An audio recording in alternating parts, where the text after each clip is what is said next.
Even with his new upgrade, does Eddie Brock have what it takes to undo Null, the symbiote god? Well, let's hop into the pages of Venom issue number 6 and find out for ourselves, shall we? Alrighty then, so as we join the comic, Venom, helped out by his newest headmate, Rex Strickland, are getting themselves all kitted up for the upcoming battle. Honestly, this image here is so over the top, so hardcore, and yet so awesome at the same time, I just have no words. And I mean, honestly, if a symbiote is capable of holding all those weapons, maybe he can hold other stuff too, like snacks or Eddie's phone or something. The stakes couldn't be higher for our hero right now. Not only will he defeat a literal god or die trying, but if at any point his symbiote gets ripped off him, there's a good chance that shot could kill him too. And ripping at least the Rex part of the symbiote off is exactly what Null wants. If he can join that with his symbiote dragon, the Grendel, then he'll be able to re-establish control over all symbiotes in the known universe.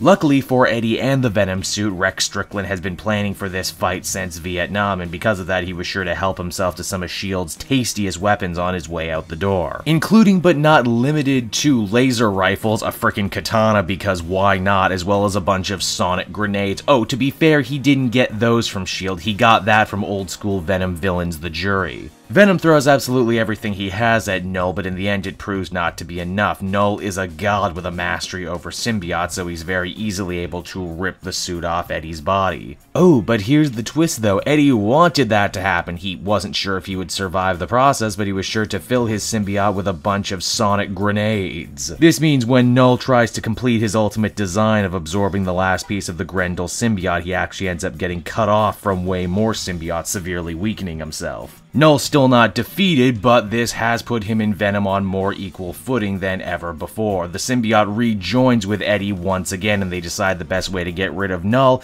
is the same way they would get rid of any symbiote: burn it up in a giant industrial furnace, of course. I mean, that's certainly not how I would go about defeating a god, but as we've seen up until now, Null kinda over-exaggerates his own powers as a god, does he not? The furnace is about as hot as a sun right now, and while Null does end up burning away eventually, the problem is Eddie's own symbiote can't protect him, because, well, the same type of heat is killing it too. Before it leaves Eddie's body, though, it's sure to turn off all his pain receptors, so he can quite literally burn himself to death trying to kill Null. I gotta admit, it's actually pretty gross and pretty hardcore. First his clothes start melting off his body, then his hair catches fire. Even Ghost Rider would look at Eddie's burning head and probably wince a little bit. And wouldn't you know it, the end of this first arc is very similar to the end of the first issue. Eddie Brock bleeding out all alone, not sure if his symbiote will return to him, and if he might die along the way. And so that was Venom issue number 6, everybody, and overall I thought this was a pretty solid conclusion to this storyline. Yes, Null went down a little too easy, despite how hard they built him up as this unknowable cosmic destroyer of worlds. But then again, he also got defeated the first time because of a rogue lightning bolt and his own symbiote children turning against him, so maybe he wasn't all that hot of stuff to begin with. More than anything though, I think what Cates really manages to succeed in doing this issue is actually making me give a shit about Eddie, something that I even joked about when I started reviewing this series that I wouldn't do. Cates paints Eddie Brock as just this really lonely dude who, even when he does something right, even when he sacrifices his own body to save the world, he's still just kinda left alone at the end.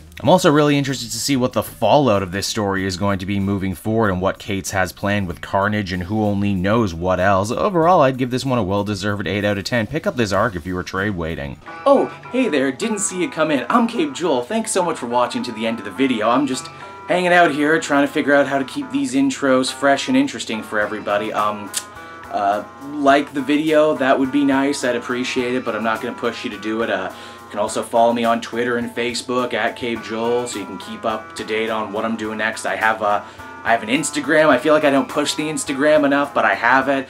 I have a backup gameplay channel as well. I get the feeling people who watch my comic content don't really want to watch me play video games, at least that's what the numbers would tell me, but it's the Joel Daily channel. You can also see me play games live on the Cape Joel Twitch. I got a tip jar down there, I got a Patreon page, got an Amazon wish list. Some of you were really nice to do that for me. That's where I get fun, cool sweaters like this off my Amazon wish list. I appreciate the people who do that. It's really nice of them. And yeah, that's all I got to say. Man, it's hard to try and keep these outros fresh sometimes, I tell you. But thanks again for watching. and I'll be back again later, smacking, just smacking those comics up, man. Just doing it. Did I call it comic smack because I make the smack sound, or am I saying that comics are my addiction and that's why it's comic smack?